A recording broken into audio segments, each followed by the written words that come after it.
আবু হুরায়রা রাদিয়াল্লাহু তাআলা আনহু বলেন, রাসূল সাল্লাল্লাহু আলাইহি ওয়াসাল্লাম বলেছেন, এজা আমসাইতুম কুফু সিবিয়ানাকুম, যখন সূর্য ডুবতে যাবে, ডুবছে, ডুবে গেছে, এরকম সময়ে বাচ্চাদেরকে ছাদের উপরে নিয়ে যায় না, ফাঁকা জায়গায় নিয়ে যায় না।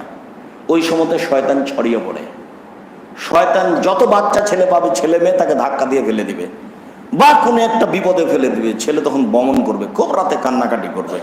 ঠিক সন্ধ্যার সময় যখন আজান হচ্ছে, সূর্য ডুবতে যাচ্ছে, এই সময়ে ছেলেকে রাস্তাঘাটে, বাইরে, আগে নেই, উঠানে, ছাদের উপরে নিয়ে যাওয়া যাবে না, ছেলে মেয়ে। ওই সময়তে শয়তান ছড়িয়ে পড়ে বলে রাসূল সাল্লাল্লাহু আলাইহি সাল্লাম বলেন।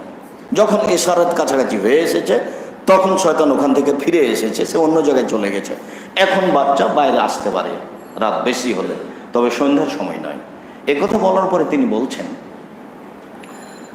গুল্লিকুল আবওয়াব আযকুরুল্লাহ, রাতে শোয়ার সময়তে দরজা বন্ধ করো, বিসমিল্লাহ বলো।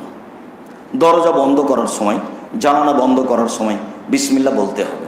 আমরা সবাই জীবিকা নির্বাহ করি, ছেলে মেয়ে, স্ত্রী, পরিবার, পরস্পরকে বলে দেখি, দরজা বন্ধের সময়তে বিসমিল্লাহ সাধারণত মনে থাকে না।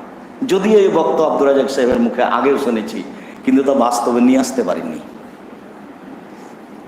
আহল পরিবার সবাই মিলে পরামর্শ করে মাঝে মধ্যে বৈঠক করে এটা চালু করতে হবে। এটা তো হাদিস করাই লাগবে। তার জন্যই খুতবা শুনতে এসেছি কত দূর দূরান্ত থেকে, কত দূর থেকে, কোথায় ময়মনসিংহ, আর কোথায় সিলেট, আর কোথায় আপনার লক্ষ্মীপুর, সেখান থেকে এসেছি, আরও শহরের বিভিন্ন কোণা থেকে।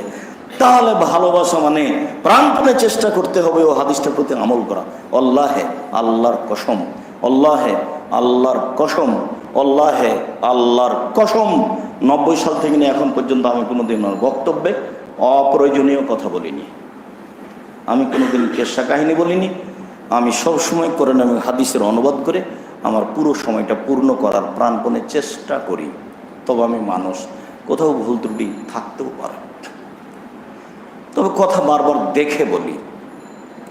রাসূল সাল্লাল্লাহু আলাইহি সাল্লাম বললেন, অপকেরাবাকুম আযকুরুল্লাহ, খাদ্যের পাতিল, ভাতের পাতিল, তরকারির পাতিল, আটার পাতিল, যত খাদ্যদ্রব্যের পাতিল আছে সব বন্ধ করো।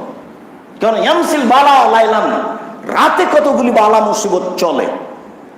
ওই বালা মুসিবত যেসব খাদ্য খোলা দেখতে পাবে সেখানেও ঢুকে যাবে। ওই খাদ্য যে খাবে তার অসুখ হবেই। এই যে রাস্তাঘাটে দিন রাত জিনিস কিনে খাচ্ছেন, যেটা খোলা আছে সেটা খাওয়া যাবে না, সেটা রাত পার হলে সকালে এটা খাওয়া যাবে না। ওতে বালা মুসিবত ঢুকেছে, এটা আপনাকে বিশ্বাস করতে হবে। এ কথা মুহাম্মদ সাল্লাল্লাহু আলাইহি ওয়াসাল্লাম বলেছেন, হাদিস বুখারী মুসলিম। আমরা একজন অনুবাদক মাত্র। রাতে বালা মুসিবত চলে, রোগ ব্যাধি চলে, খোলা খাদ্যে ঢুকে যায়। তাহলে রাসূল বলছেন যে অকুকেরাবাকুম আযকুরুল্লাহ, যত পাতিল আছে খাদ্যদ্রব্যের সব ঢাকো এবং বিসমিল্লাহ বলো। ওখানে দরজা জানালা বন্ধ করার সময় বিসমিল্লাহ বলতে বলছেন, আর এইখানে আপনার খাদ্যের পাতিল যত আছে সব ঢাকতে বলছেন এবং বিসমিল্লাহ বলতে বলছেন। অথবা সিরাজাকুম আযকুরুল্লাহ, যখন ল্যাম্পটা অফ করবেন, বাতিটা অফ করবেন, বাল্বটা অফ করবেন, তখন বিসমিল্লাহ বলতে হবে। তাহলে চালু করার সময় তো বিসমিল্লাহ বলতে হবে, অফ করার সময় তো বিসমিল্লাহ বলতে হবে। আর রাতে ঘুমানোর সময় জরুরি বাল্ব ছাড়া, আলো ছাড়া সব আলো বন্ধ করতে হবে। এটা একটা সুন্নাত। যদিও ওখানে কারণ উল্লেখ করা হয়েছে যে ওই সমস্ত সরিষার তেল বা জায়তুন তেল বা কেরোসিন তেল বা এই ধরনের তেল দিয়ে একটা বাটিতে রেখে একটা ফিতা তার সাথে লাগিয়ে আগুন জ্বালানো হতো।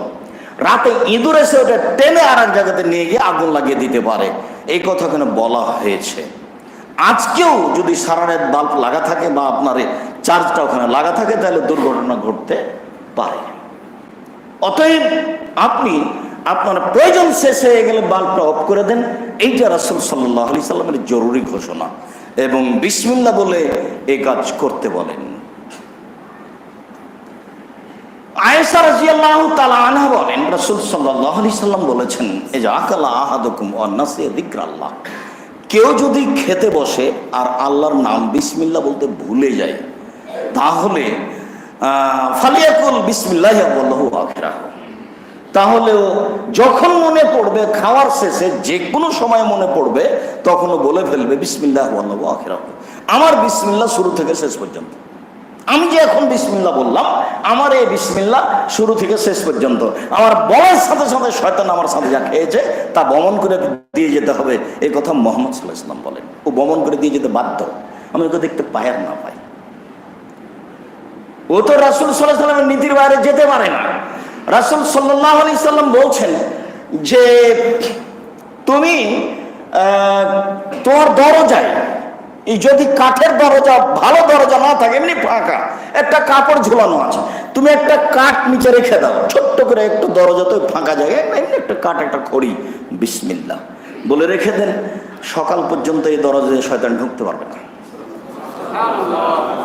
যার জন্য অনেক জেলায় প্রোগ্রামে গেলে বলি যে আপনার বাড়ির দরজায় নাই, কোথায় আপনি সালাম দিবেন আর কোথায় আপনি বিসমিল্লাহ বলে কাঠ রাখবেন।